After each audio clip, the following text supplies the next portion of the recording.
അസ്സലാമു അലൈക്കും വറഹ്മത്തുള്ളാഹി തആല വബറകാതുഹു. റാഹത്തല്ലേ? അൽഹംദുലില്ലാഹ്. കുറഞ്ഞ സമയത്തിൽ കൂടുതൽ അറിവ് എന്ന മനോഹരമായ ആശയവുമായി വീണ്ടും നമ്മൾ ഒരുമിച്ച് കൂടിയിരിക്കുകയാണ്. ഖൽബ് നിറച്ച് ദുആ ചെയ്യുന്നവർ, മറ്റുള്ളവരിലേക്ക് എത്തിച്ചു കൊടുക്കുന്നവർ, ഇതിനുവേണ്ടി പരിശ്രമിക്കുന്നവർ, ദുആ ചെയ്തവർ എല്ലാവർക്കും നമ്മുടെ ദുആ കൊണ്ട് വസിയത്ത് ചെയ്ത മുഴുവൻ ആളുകൾക്കും എല്ലാവിധ ഖൈറും ബറക്കത്തും അല്ലാഹു പ്രദാനിക്കുമാറാകട്ടെ. കേൾക്കുന്ന കാര്യങ്ങൾ ജീവിതത്തിൽ പകർത്താൻ അല്ലാഹു വലിയ തൗഫീഖ് നസീബാക്കി തന്ന് അനുഗ്രഹിക്കുമാറാകട്ടെ. അൽഹംദുലില്ലാഹ്. എൻ്റെ പ്രിയമുള്ളവരെ, കുറഞ്ഞ സമയം കൂടുതൽ കാര്യങ്ങൾ, അതാണ് നമ്മുടെ ആശയം. അല്ലാഹ് കബൂലാകട്ടെ. നമ്മൾ പരിശുദ്ധമായ ദുൽഹിജ്ജ മാസത്തിന്റെ പവിത്രമായ ആദ്യത്തെ 10 ദിനരാത്രങ്ങളിലൂടെയാണ് സഞ്ചരിക്കുന്നത്, അല്ലേ? ആ ദിനരാത്രങ്ങൾ ശ്രദ്ധിക്കേണ്ട, അനുവർത്തിക്കേണ്ട, ചേർത്തു പിടിക്കേണ്ട, പാലിക്കേണ്ട മര്യാദകളെ പറ്റിയും നിബന്ധനകളെ പറ്റിയും ആ കാര്യങ്ങളൊക്കെ നമ്മൾ ചർച്ച ചെയ്ത് പോയതാണ്. ഇന്ന് നമ്മൾ പറയുന്ന ഒരു പ്രത്യേക ഒരു കാര്യം പറ്റി. നമുക്കറിയാം, നമ്മുടെ ജീവിതത്തിന്റെ ഏറ്റവും വലിയ ആഗ്രഹം എന്താ, അല്ലേ? നമ്മുടെ ഏറ്റവും വലിയ ആഗ്രഹം എന്താ? വീട് വേണം, ഒരു ഭാര്യ വേണം, മക്കളുണ്ടാകണം, ഒരു വാഹനം വേണം, നല്ലൊരു ജോലി വേണം, മക്കളെ വിദ്യാഭ്യാസം, അങ്ങനെ തുടങ്ങി ഒരുപാട് ആഗ്രഹങ്ങളുണ്ട്, ഇല്ലേ? ആഗ്രഹമില്ലാത്ത മനുഷ്യനില്ലല്ലോ. എന്നാൽ ഈ ആഗ്രഹങ്ങൾക്കും എല്ലാം മുകളിൽ മറ്റൊരാഗ്രഹമാണ് നമുക്കൊന്ന് ഹജ്ജിന് പോവുക എന്നുള്ളത്, ഉംറയ്ക്ക് പോവുക എന്നുള്ളത്. വലിയ ആഗ്രഹമാണ്. ആ മദീനയൊന്ന് കാണാൻ, ആ ഹറമൊന്ന് കാണാൻ, പരിശുദ്ധമായ കഅബയ്ക്ക് ചുറ്റും തവാഫ് ചെയ്യാൻ വലിയ ആഗ്രഹമാണ്. ആ ആഗ്രഹത്തെ നമ്മൾ ഒരുപാട് പ്രാർത്ഥിക്കുന്നവരാണ്, ഒരുപാട് ദുആ ചെയ്യുന്നവരാണ്. എന്നാൽ അൽഹംദുലില്ലാഹ്, അല്ലാഹുവിന്റെ വിളിക്കുത്തരം നൽകി, ഇബ്രാഹിം നബിയുടെ വിളിക്കുത്തരം നൽകി, അല്ലാഹുവിന്റെ അതിഥികളായി നമ്മുടെ നാടുകളിൽ നിന്ന്, വിവിധ രാജ്യങ്ങളിൽ നിന്ന്, വിവിധ പ്രദേശങ്ങളിൽ നിന്ന് ഹാജിമാർ, ഹജ്ജുമ്മമാർ പരിശുദ്ധമായ ഹറം ലക്ഷ്യമാക്കി നീങ്ങിക്കൊണ്ടിരിക്കുന്ന, അല്ലെങ്കിൽ എത്തിപ്പെട്ടിരിക്കുന്ന, ഇനി പുറപ്പെടാൻ പോകുന്ന പല യാത്രകളുടെയും സന്ദർഭങ്ങളാണ് നാം ഉള്ളത്, ഇല്ലേ? അവരൊക്കെ കണ്ട് നമ്മളിങ്ങനെ കുതിച്ചു പോകും. പടച്ചോനെ, എത്ര ഭാഗ്യവാന്മാർ, എത്ര ഭാഗ്യവാന്മാർ! അല്ലാഹു സ്വീകരിക്കുമാറാകട്ടെ. അൽഹംദുലില്ലാഹ്. അവരുടെയൊക്കെ വലിയ സ്വപ്നമാണ്. നമ്മളൊക്കെ പറയും, ഉസ്താദേ ദ്വാരക്കണം, ഞാൻ ഹജ്ജിന് പോവാണ്. നമ്മൾ പറയൂലേ, നിങ്ങൾ ദ്വാരക്കണോട്ടാ, നമുക്ക് വേണ്ടി ദ്വാരക്കണം, നമുക്ക് ദുആ ചെയ്യണം എന്നൊക്കെ പറയും. ഇതൊരു വലിയ ദുആ വസിയത്ത്, വലിയൊരു ഖബൂലിയത്താണ്. അല്ലാഹ് കബൂലാക്കട്ടെ. ഇന്ന് നമ്മൾ പഠിക്കുന്നത്, ഹജ്ജിന് പോകുമ്പോൾ നമുക്കറിയാം 90,000 അല്ലെങ്കിൽ എത്രയോ ലക്ഷങ്ങൾ മുടക്കി, 4-5 ലക്ഷം രൂപ മുടക്കിയിട്ടാണ് ഹജ്ജിന് പോവുക. 90,000 ലക്ഷം രൂപ ഉംറയ്ക്ക് പോകും. അങ്ങനെ പല ആളുകൾ പൈസ മുടക്കിയിട്ട് ഉംറയ്ക്ക് പോകും. പക്ഷെ പൈസ ഇല്ല, ഉംറയ്ക്ക് പോകാൻ പൈസ ഇല്ല, ഹജ്ജിന് പോകാൻ പൈസ ഇല്ല. പക്ഷേ പോകാൻ ആഗ്രഹം. എന്നാൽ നാട്ടിൽ നിന്ന് നമ്മുടെ ഈ പരിശുദ്ധമായ ഈ ദുൽഹിജ്ജ 2026 ഈ ഹജ്ജ് മാസത്തിൽ ഈ പരിശുദ്ധമായ ഹജ്ജ് കടന്നു പോകുമ്പോൾ നമുക്ക് ഹജ്ജ് ചെയ്ത കൂലി അള്ളാഹു തരുന്ന ചില പ്രവർത്തനങ്ങളുണ്ട്. അതാണ് ഇന്നത്തെ കുറഞ്ഞ സമയം കൊണ്ട് മനസ്സിലാക്കുന്നത്. എങ്ങനെ? ഹാജിമാർ, ഹജ്ജുമ്മമാർ ഹറമിൽ പോയി ഹജ്ജിന്റെ പ്രവർത്തനങ്ങൾ, അറഫയിൽ നിൽക്കലുമായി തുടങ്ങിയുള്ള പ്രവർത്തനങ്ങളൊക്കെ ചെയ്യുമ്പോൾ നമുക്ക് നാട്ടിൽ നമുക്ക് പോകാൻ ഭാഗ്യം ലഭിച്ചിട്ടില്ല. നാട്ടിൽ ചില നന്മകൾ ചെയ്താൽ ഹജ്ജിന്റെ പ്രതിഫലം അല്ലാഹ് തരുന്ന പ്രധാനപ്പെട്ട ചില 9ഓളം കാര്യങ്ങളാണ് ഇന്ന് നമ്മൾ ചർച്ച ചെയ്യുന്നത്. വേഗമൊന്ന് പറഞ്ഞു പോകും. അള്ളാഹു കേൾക്കുന്ന കാര്യങ്ങൾ ജീവിതത്തിൽ പകർത്താൻ വലിയ തൗഫീഖ് നസീബാക്കി തന്ന് അനുഗ്രഹിക്കുമാറാകട്ടെ. ഈ കാര്യങ്ങൾ നമ്മൾ ചെയ്താൽ, നമ്മൾ ഇന്ന് മുതൽ ചെയ്യാൻ തുടങ്ങിയാൽ, ഈ ദുൽഹിജ്ജ മാസത്തിൽ ഹാജിമാരുടെ, ഹജ്ജുമ്മമാരുടെ അമലുകളുടെ, പ്രവർത്തനങ്ങളുടെ ലിസ്റ്റ് തയ്യാറാക്കുമ്പോൾ അള്ളാഹു അത്രത്തോളം എത്തിയില്ലെങ്കിലും അതിന്റെ പ്രതിഫലത്തിന്റെ ഒരു അംശം നമുക്ക് അല്ലാഹ് തരും. ഹജ്ജിന്റെ, ഉംറയുടെ പ്രതിഫലം അള്ളാഹു നമുക്ക് തരുമെന്ന് മുത്തനബി തങ്ങളുടെ ഹദീസുകൾ മനസ്സിലാക്കി മഹാനവന്മാർ കോർത്തിണക്കിയ ഹദീസുകളെല്ലാം കൂടി സംയോജിപ്പിച്ചുകൊണ്ടുള്ള ഒരൊറ്റ പഠനമാണ് ഇന്നത്തെ വീഡിയോ.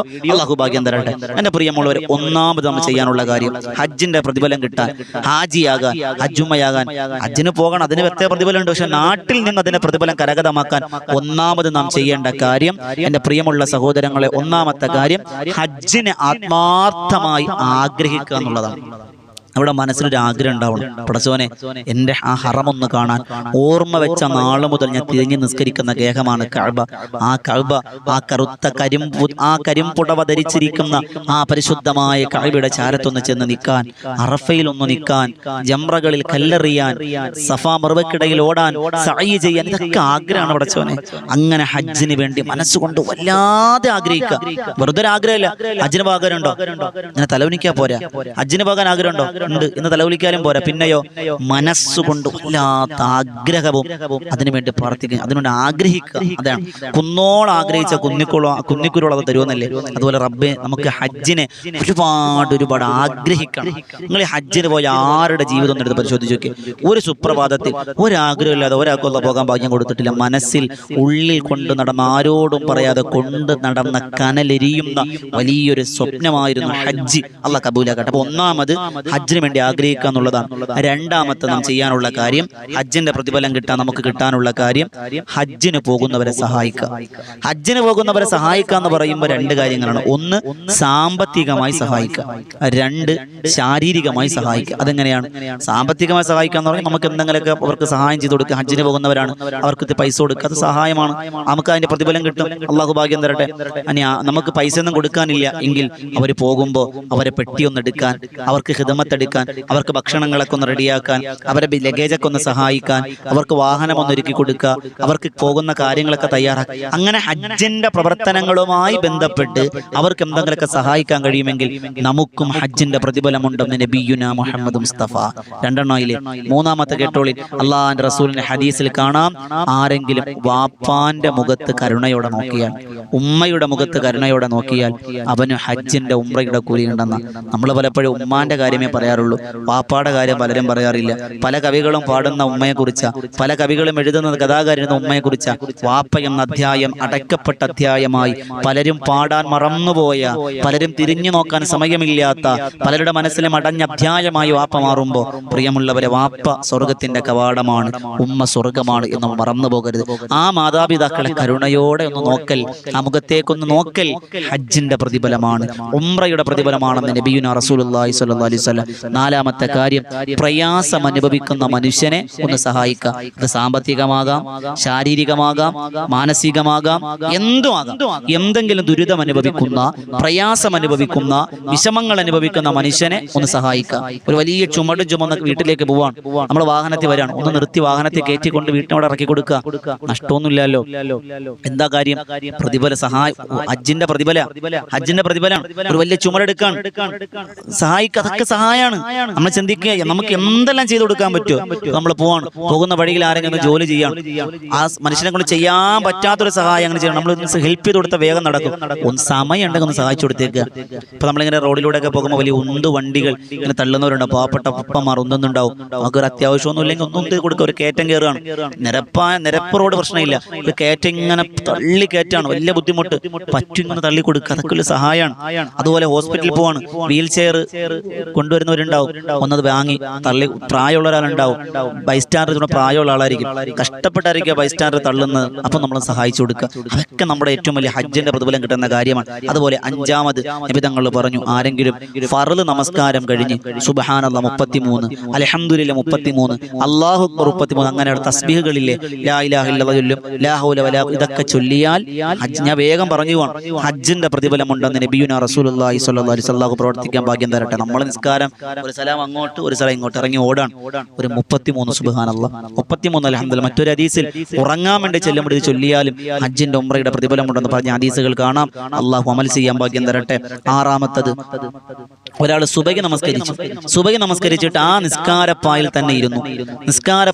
സൂര്യൻ ഉദിച്ചു, 20 മിനിറ്റ് അവിടെ തന്നെ ഇരുന്നു. എന്നിട്ട് എഴുന്നേറ്റ് ളുഹാ നിസ്കരിച്ചാൽ അവന് പരിപൂർണ ഹജ്ജിന്റെ ഉംറയുടെ പ്രതിഫലമുണ്ട്.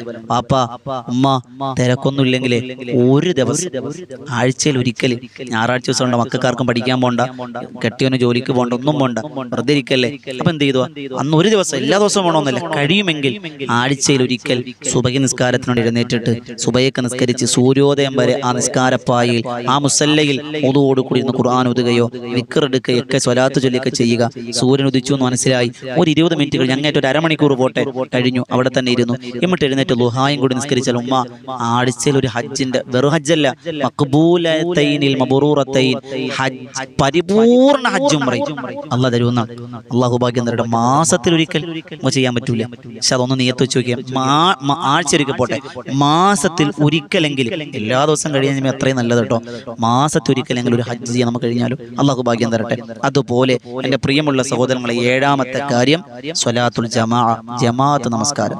വീട്ടിലാകട്ടെ പള്ളിയിലാകട്ടെ ജമാഅത്ത് നമസ്കരിക്കാൻ നിർവഹിച്ചാൽ അതിന് ഹജ്ജിന്റെ പ്രതിഫലമുണ്ടെന്ന് നബിയുനാ റസൂലുള്ളാഹി സ്വല്ലല്ലാഹു അലൈഹി വസല്ലം.